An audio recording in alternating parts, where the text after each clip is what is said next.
أعوذ بالله من الشيطان الرجيم بسم الله الرحمن الرحيم تنزيل العزيز الرحيم لتنذر قوما ما أنذر آباؤهم فهم غافلون لقد حق القول على أكثرهم فهم لا يؤمنون إنا جعلنا في أعناقهم أغلالا فهي إلى الأذقان فهم مقمحون صدق الله العظيم. یہ قرآن اس ذات کی طرف سے اتارا جا رہا ہے جس کا اقتدار بھی کامل ہے، جس کی رحمت بھی کامل ہے، تاکہ تم ان لوگوں کو خبردار کرو جن کے باپ داداؤں کو پہلے خبردار نہیں کیا گیا تھا، اس لیے وہ غفلت میں پڑے ہوئے ہیں. حقیقت یہ ہے کہ ان میں سے اکثر لوگوں کے بارے میں بات پوری ہو چکی ہے، اس لیے وہ ایمان نہیں لاتے. ہم نے ان کے گلوں میں طوق ڈالے رکھے ہیں جو تھوڑیوں تک پہنچے ہوئے ہیں، اور اس وجہ سے ان کے سر اوپر کو اٹھے رہ گئے ہیں.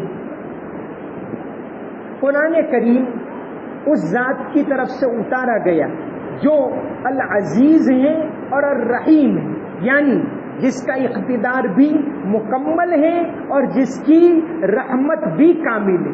اب یہ قرآن اس لیے اتارا گیا، شروع صورت سے دو باتیں چل رہی ہیں کہ پیغمبر صلی اللہ علیہ وسلم سچے ہیں اور قرآن اللہ کی کتاب ہے جس کی قسم کھا کر اللہ تعالیٰ نے فرمایا کہ آپ سچے پیغمبر ہوں. تو فرمایا لتنذر قوما، تاکہ آپ ڈرائیں، خبردار کریں، چوکنا کریں.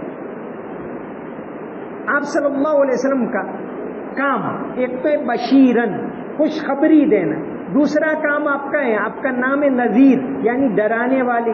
جیسا کہ قرآن میں کئی جگہوں کے اوپر اللہ تبارک و تعالیٰ نے آپ کو جیسے فرمایا یا ایھا النبی انا ارسلناک شاہدا ومبشرا ونذیرا، خوشخبری دینے والے بھی اور ڈرانے والے بھی.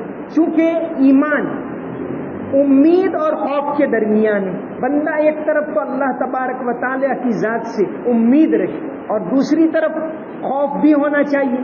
حدیث شریف کے اندر آتا ہے نبی کریم صلی اللہ علیہ وسلم ایک مرتبہ ایک نوجوان کی عیادت کے لیے گئے. حضرت انس رضی اللہ عنہ سے حدیث مروی ہے کہ ایک نوجوان جو مرنے کے قریب تھا، آپ صلی اللہ علیہ وسلم عیادت کے لیے گئے.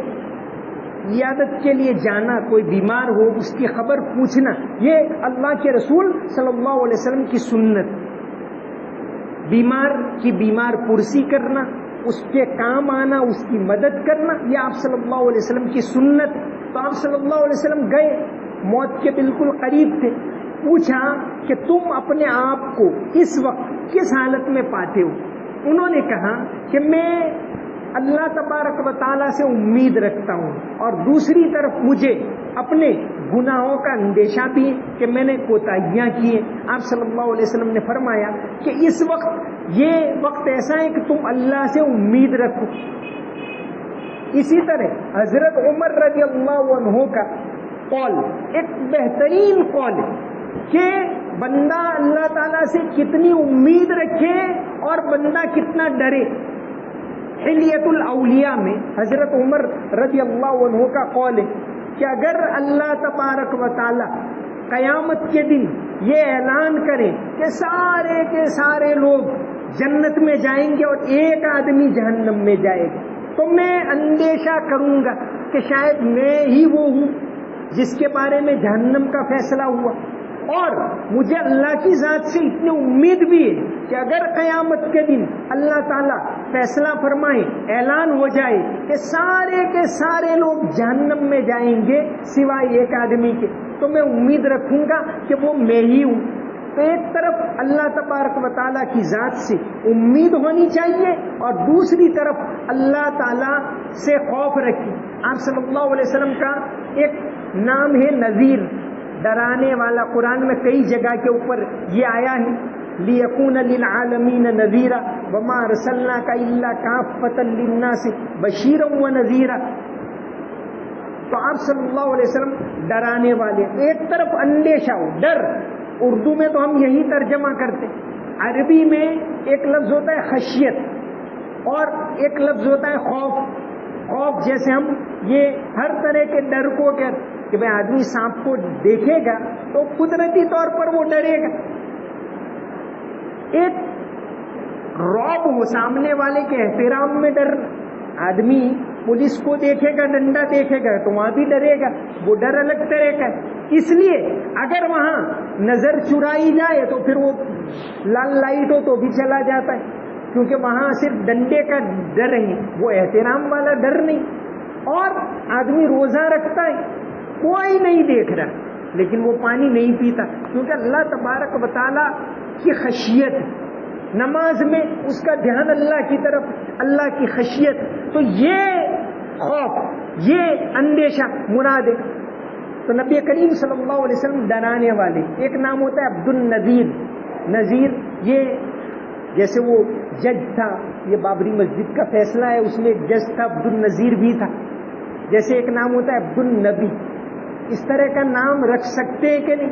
تو آج کے دور میں علماء نے منع فرمائی، کیونکہ عبد کا ایک مطلب ہوتا ہے بندہ، نوکر.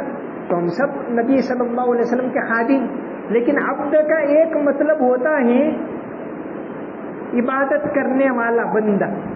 تو چونکہ لوگ یہ مراد لیتے ہیں آج کل، ورنہ نام ہوتا ہے عبد النبی. مولانا ملا عبد النبی اکبر کے زمانے میں ایک بہت بڑے عالم گزرے. یہ دہلی کے اندر جمعیت علماء کی آفس ہے، اس مسجد کا نام ہے مسجد عبد النبی. اکبر بادشاہ نے بنوائی تھی اپنے استاد ملا عبد النبی گنگوہی کی یاد میں. معاصر العمرا ایک کتاب، تاریخ کی بہت مشہور کتاب ہے، جس کا انگلش میں بھی ترجمہ وہ بیوریج نے کیا. تو اس کے اندر ملا عبد النبی کے کئی واقعات لکھے. ایک واقعہ لکھا ہے اس کے اندر ملا عبد النبی کا. اکبر بادشاہ ویسے بالکل حد سے باہر تھا، لیکن چند لوگوں کا، چند علماء کا وہ احترام کرتا تھا. اس میں ایک سے ایک یہ تھے ملا عبد النبی. لکھا ہے معاصر العمرا کے اندر، شمسام الدولہ شاہ نواز خان کی کتاب ہے، کہ ایک مرتبہ اکبر بادشاہ آیا دربار میں اور ایسا کرتا پہنا ہوا تھا بھگوا رنگ کا. ملا عبد النبی دربار میں موجود تھے، کھڑے ہوئے اور اکبر کو ایک ڈنڈا مارا. اکبر کچھ نہیں بولا، چلا گیا اندر. اپنی ماں مریم مکانی کو شکایت، تو ماں نے کہا کہ تو نے کیا کیا؟ کہا میں نے کچھ نہیں کہا، میں تو چلا آیا. تو مریم مکانی نے کہا کہ تو نے بہت اچھا کیا، قیامت تک دنیا تجھے یاد کرے گی کہ اکبر نے ایک نہتے ملا کا پورا احترام کیا، اور ہو سکتا ہے کہ کل قیامت کے دن اسی وجہ سے اللہ تعالیٰ تیری مغفرت کر دے. یہ شاہ نواز خان نے معاصر العمرا کے اندر واقعہ لکھا ہے. تو اس طرح کے نام آج کل رکھنا اس کو علماء مناسب نہیں سمجھتے. بہرحال نذیرن، نذیر یہ نبی کریم صلی اللہ علیہ وسلم کا نام ہے. تو یہاں فرمایا کہ تم کو اللہ تبارک و تعالیٰ نے قرآن اس لیے دیا لتنذر قوما، تاکہ آپ ڈراؤ اس قوم کو، ما انذر آباؤہم، جن کے باپ داداؤں کو ڈرایا نہیں گیا اس سے پہلے. اللہ تبارک و تعالیٰ کا خوف، اس کا واقعہ حضرت عائشہ رضی اللہ عنہا کا ایک واقعہ لکھا ہے طبقات کبریٰ کے اندر، کہ حضرت عائشہ رضی اللہ عنہا جب وفات کے قریب تھی، ان کے جو چوکیدار تھے حضرت زکوان، حضرت عبداللہ ابن عباس رضی اللہ عنہ، آپ صلی اللہ علیہ وسلم کے چچا زاد، وہ ملنے کے لیے آئے. زکوان سے فرمایا کہ پوچھو کہ بھئی ابن عباس ملنے آ سکتے؟ گئے. کہاں آؤ؟ حضرت ابن عباس گئے، چونکہ وہ بہت زیادہ بیمار تھی. تو حضرت ابن عباس تسلی دینے لگے کہ تمہاری حالت تو اتنی اچھی ہے، اللہ تعالیٰ نے فلاں آیت تمہارے بارے میں قرآن میں نازل کی، تم تو کل نبی کریم صلی اللہ علیہ وسلم سے جا ملو گی وغیرہ وغیرہ، قیامت تک ان آیتوں کی وجہ سے دنیا تم کو یاد رکھے گی۔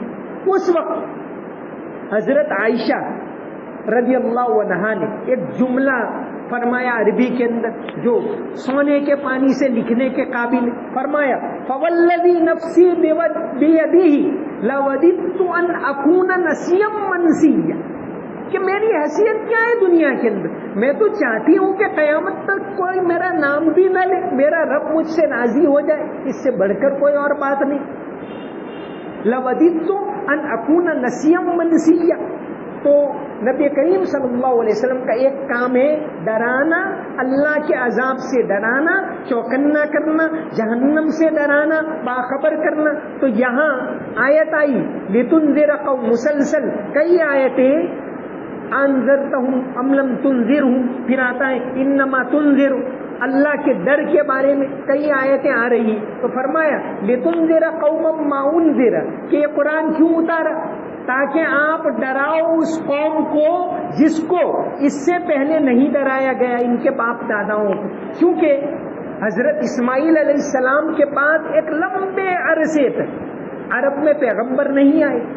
حضرت اللہ تعالیٰ نے دنیا کے ہر کونے میں، ہر خطے میں پیغمبر بھیجے۔ قرآن کی آیت ہے وَلِكُلِّ قَوْمٍ ہَادٍ، کہ اللہ تعالیٰ نے دنیا میں ہر جگہ پر پیغمبر بھیج، ہمارے اس ملک کے اندر بھی آئے اور ہر جگہ، کیونکہ اللہ تبارک و تعالیٰ نے رسولوں کو اس لیے بھیجا کہ لوگوں کو اللہ کی پہچان کروائی، خالق کائنات کی پہچان کروائی، تو ہر ملک میں بھیجے گئے۔ ہمارے ملک کے اندر بھی بہت سارے پیغمبر یقیناً گزرے ہوں گے۔ مرزا مظہر جانے جانا جو ایک بہت بڑے صوفی گزرے ہیں اورنگزیب کے زمانے، وہ تو کہتے ہیں، وہ لکھتے ہیں کہ ہندوستان کے اندر جن بڑوں کو یہ لوگ مانتے، ہندو لوگ مانتے، ان کو کبھی برا بھلا مت کہو، جیسے انہوں نے نام کے ساتھ لکھا ہے کہ رام کو، کرشن کو وغیرہ۔ ہو سکتا ہے کہ وہ کسی زمانے میں پیغمبر ہو، پھر رفتہ رفتہ رفتہ ان کی پوجا کرنے لگے، ایسا ہو سکتا ہے۔ اسی طرح مولانا مناظر احسن گیلانی ایک بہت بڑے اسکالر گزرے ہیں، دیوبند کے بھی مدرس رہے اور یونیورسٹی میں بھی انہوں نے پڑھایا ہے، بہت بڑے عالم گزرے مولانا مناظر احسن گیلانی، 1956 میں انتقال ہوا۔ آپ لکھتے ہیں، ان کی ایک کتاب ہے آپ صلی اللہ علیہ وسلم کی سیرت کے بارے میں، النبی الخاتم، اس کے اندر لکھا ہے کہ قرآن کریم میں جو ذوالکفل کا تذکرہ ہے، اس سے مراد یہ ہندوستان کے لوگ جسے کہتے ہیں بھگوان بدھ، وہ مراد ہے، مولانا نے لکھا ہے۔ اسی طرح مولانا عبد الحمید سواتی نے بھی یہی بات لکھی ہے کہ قرآن میں جو ذوالکفل پیغمبر کا ذکر آیا ہے اس سے مراد یہ بدھ ہے، ایسا انہوں نے لکھا ہے۔ دنیا میں بودھ لوگ بہت بڑی تعداد کے اندر ہے، مشرق کے ملکوں کے اندر۔ تو پیغمبر کا کام ہے ڈرانا، اور اللہ تعالیٰ نے دنیا کے ہر خطے میں، ہر علاقے میں پیغمبر بھیجے۔ تو پیغمبر کا کام کیا؟ لتنذر قوما، تاکہ آپ ڈراؤ، اے پیغمبر، اے یاسین، اے محمد صلی اللہ علیہ وسلم، ہم نے آپ کو یہ قرآن اس لیے دیا لتنذر، تاکہ آپ ڈراؤ قوما، اس قوم کو، ما انذر آباؤہم، جن کے باپ داداؤں کو اس سے پہلے ڈرایا نہیں گیا، کیونکہ ایک لمبے عرصے تک کوئی پیغمبر اس سرزمین پر نہیں گزرے۔ حضرت ابراہیم علیہ السلام اور ان کے بعد حضرت اسماعیل علیہ السلام، حضرت اسماعیل علیہ السلام یہیں مکہ کے اندر رہے۔ ان کی پیدائش جیسا کہ اندازہ لگاتے ہیں مورخین کہ حضرت ابراہیم علیہ السلام کی پیدائش تو 1996 قبل مسیح، یعنی حضرت عیسیٰ علیہ السلام سے 1996 سال پہلے ہوئی، اور حضرت اسماعیل علیہ السلام کی پیدائش جیسا کہ تاریخ دان بتاتے ہیں 1860 قبل مسیح، یعنی بیفور BC، بیفور کرائسٹ، 1860 سال پہلے۔ تو سمجھیے کہ وہ 1900 سال، اور آپ صلی اللہ علیہ وسلم اس دنیا کے اندر آئے 572 میں، تو یہ 650 سال، یعنی تقریباً 2400 سال یا 2500 سال ایسے گزرے جب یہاں کوئی پیغمبر نہیں آئے. تو فرمایا لتنذر قوما، آپ ڈرائیں اس قوم کو. آپ صلی اللہ علیہ وسلم کا کام ہے لوگوں کو چوکنا کرنا، ڈرانا، خبردار کرنا. جیسا کہ آپ کا ایک کام ہے لوگوں کو خوشخبری دینا کہ اللہ کی عبادت کرو گے تو جنت میں جاؤ گے، اس طرح لوگوں کو ڈرانا یہ آپ صلی اللہ علیہ وسلم کا کام ہے. اور یہاں یہی فرمایا کہ لتنذر، آپ کو چوکنا کرنا ہے قومن، اس قوم کو، ما انذر آباؤہم، کہ ہم نے یہ قرآن اس لیے دیا تاکہ آپ چوکنا کرو عربوں کو اور عربوں کے واسطے سے پوری دنیا کو. یہاں تو لتنذر قومن خاص قوم کا ذکر ہے، لیکن آپ صلی اللہ علیہ وسلم تو پیغمبر تھے ساری دنیا کے لیے. جیسا کہ تبارک الذی نزل الفرقان، اللہ تعالیٰ نے فرقان اتارا یعنی قرآن، لیکون للعالمین نذیرا، کہ ساری دنیا والوں کے لیے. اسی طرح فرمایا وما ارسلناک الا کافۃ للناس، آپ صلی اللہ علیہ وسلم آخری پیغمبر ہیں. آپ کے بعد دنیا میں قیامت تک کوئی پیغمبر آنے والے نہیں ہیں. قیامت تک آپ صلی اللہ علیہ وسلم کا پیغام دنیا کے اندر چلے گا. اور اللہ تبارک و تعالیٰ نے اب وہ ماحول ایسا کر دیا کہ ساری دنیا میں، دنیا کے ہر کونے میں، ہر علاقے میں آپ صلی اللہ علیہ وسلم کا پیغام پہنچا اور پہنچ رہا ہے. اللہ تعالیٰ نے ایسا دور اب آنے جانے کا اور میڈیا کا اس طرح کا دور عطا کر دیا کہ اب ہر جگہ پیغام پہنچانا بہت آسان ہو گئے. صحابہ کرام نے ساری دنیا کے اندر جہاں تک وہ پہنچ سکی، آپ کے بعد تابعین نے دنیا میں جہاں بھی پہنچ سکا آپ صلی اللہ علیہ وسلم کا پیغام پہنچایا. آپ نے بھی خط لکھ کر بھی پیغام پہنچایا. ایک آپ صلی اللہ علیہ وسلم کے بارے میں دنیا میں سب سے زیادہ لٹریچر اگر کسی ایک شخصیت کے بارے میں ہو تو آپ صلی اللہ علیہ وسلم کے بارے میں. ایک آپ صلی اللہ علیہ وسلم عالمی نبی تھے، عالمی رسول، پوری دنیا کے لیے قیامت تک ہے. ایک کتاب مولانا خالد سیف اللہ رحمانی بہت بڑے عالم ہیں، انہوں نے ایک کتاب لکھی ہے پیغمبر عالم، کورونا کے زمانے میں لکھی نبی کریم صلی اللہ علیہ وسلم کے بارے میں. اس کا جو پیش لفظ ہے شروع میں اس کا فارورڈ لکھا ہے، اس کے اندر لکھا ہے مولانا کلیم صدیقی نے فارورڈ لکھا ہے پیش لفظ. اس کے اندر انہوں نے ذکر کیا کہ سعودی یہ عراق کے اندر ایک آدمی نے پی ایچ ڈی کی، عبد الجبار رفاعی، پی ایچ ڈی اس بات پر کہ موجودہ صدی میں آپ صلی اللہ علیہ وسلم کے بارے میں کتنی کتابیں لکھی گئی. تو اس 12 والیوم کی کتاب پی ایچ ڈی کا پورا مقالہ 12 والیوم کا، اس میں انہوں نے لکھا ہے 29,774 کتابیں. کتاب کا نام کس نے لکھی، کہاں سے چھپی، ایسی 29,774 کتابیں جو صرف آپ صلی اللہ علیہ وسلم کے بارے میں ایک صدی کے اندر لکھی گئی. امیر شکیب ارسلان ترکی کے ایک بہت بڑے اسکالر بھی تھے اور وہ فوجی افسر بھی تھے. انہوں نے لکھا ہے کہ صرف مغرب کے اندر، ویسٹرن ملکوں کے اندر آپ صلی اللہ علیہ وسلم کے بارے میں 1400 سال میں 6 لاکھ کتابیں لکھی گئی. 6 لاکھ کتابیں آپ صلی اللہ علیہ وسلم کے بارے میں لکھی گئی. تو آپ صلی اللہ علیہ وسلم کا پیغام تو ساری دنیا کے لیے، آپ ساری دنیا کے پیغمبر، لیکن خاص طور سے سب سے پہلے آپ آئے عرب کے اندر، اس لیے فرمایا لتنذر قوما، آپ اس قوم کو ڈراؤ جن کے باپ داداؤں کو اس سے پہلے نہیں ڈرایا گیا.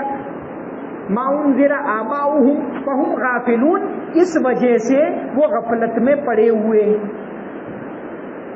ڈر، اللہ تبارک و تعالیٰ کا ڈر بندے کے دل کے اندر ہونا چاہیے. آدمی ہر حال میں اللہ تبارک و تعالیٰ سے ڈرتا رہے. آدمی ہر حال میں اس بات کو دھیان میں رکھے کہ زندگی اللہ نے دی ہے، اللہ تبارک و تعالیٰ اس زندگی کا حساب لینے والے ہیں. ہمیں مرنا ہے اور اللہ کے سامنے کھڑا ہونا ہے. تو پیغمبر صلی اللہ علیہ وسلم کا ایک کام یہ ہے ڈرانا، چوکنا کرنا. اس کا مطلب یہ نہیں ڈرنا ایک الگ چیز. ہم بچوں کو ڈراتے کہ بھائی بلی سے ڈراتے, کتے سے ڈراتے, بزدل بنا دیتے ہیں بچوں کو, یہ ڈرانا نہیں. اللہ تعالیٰ کا خوف, اللہ کا احترام, اللہ کی بڑائی بچے کے دل میں بٹھائیں. اس کو بلی اور کتے سے نہ ڈرائے, اس کو بزدل نہ بنائے.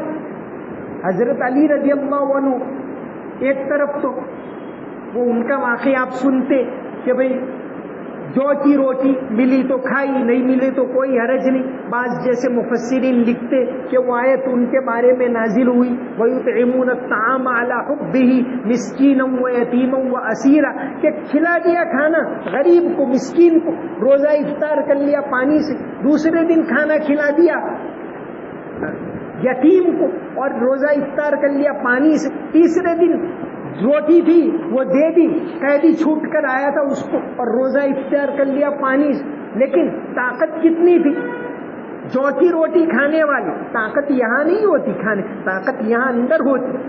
تو قوم کو مضبوط بنانا, بچوں کو مضبوط بنانا, اللہ کا ڈر, اللہ کا خوف, اللہ کا احترام, اللہ کی بڑائی دل کے اندر ہو, لیکن ان کو بزدل نہ بنائے.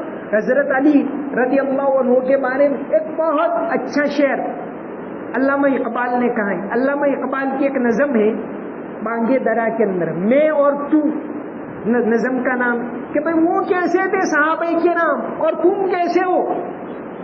اس میں ایک شعر لکھا ہے, تیری خاک میں ہے اگر شرر, کہ ابھی بھی تیری خاک میں چنگاری ہے حضرت علی کی, تو اولاد ہے صحابہ کرام کی, تو اولاد ہے تابعین کی, تو اولاد ہے مولانا ابوالکلام آزاد کی, تو اولاد ہے ابن عربی کی, اور تو ڈر رہا ہے تیری خاک میں ہے اگر شرر, تو خیال فقر و غنا نہ کر, کہ جہاں میں نان شعیر پر ہے مدار قوت حیدر, کہ حضرت حیدر, حضرت علی رضی اللہ عنہ کی طاقت تو جو کی روٹی میں بھی مل جاتی, کہ جو کی روٹی کھانے والا.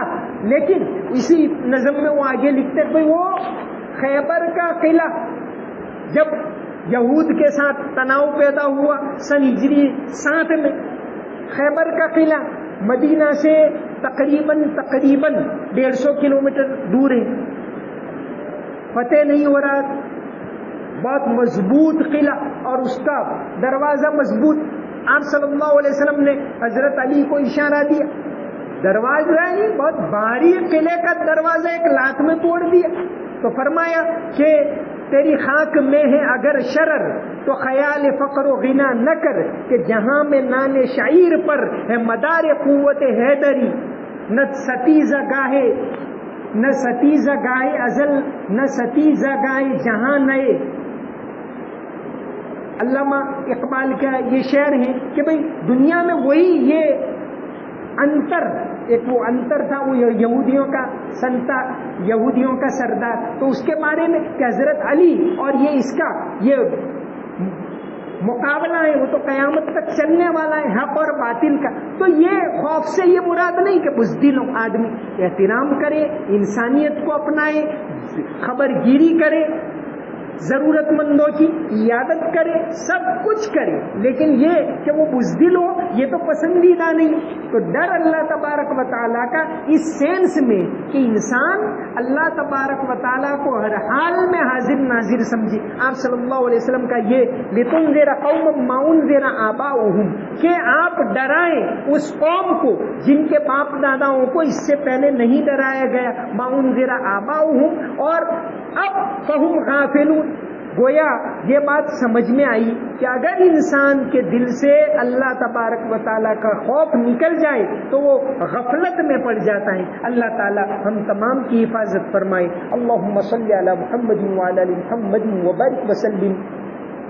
ربنا آتنا في الدنيا حسنة وفي الآخرة حسنة وقنا عذاب النار. ربنا لا تؤاخذنا إن نسينا واخطأنا. ربنا ولا تحمل علينا إصرا كما حملته على الذين من قبلنا. ربنا ولا تحملنا ما لا طاقة لنا به. واعف عنا واغفر لنا وارحمنا أنت مولانا فانصرنا على القوم الكافرين. اللهم إنا نسألك العفو والعافية في الدنيا والآخرة. اللهم إنا نسألك الهدى والتقى والعفاف والغنى. سمعنا واطعنا غفرانك ربنا وإليك المصير برحمتك يا أرحم الراحمين.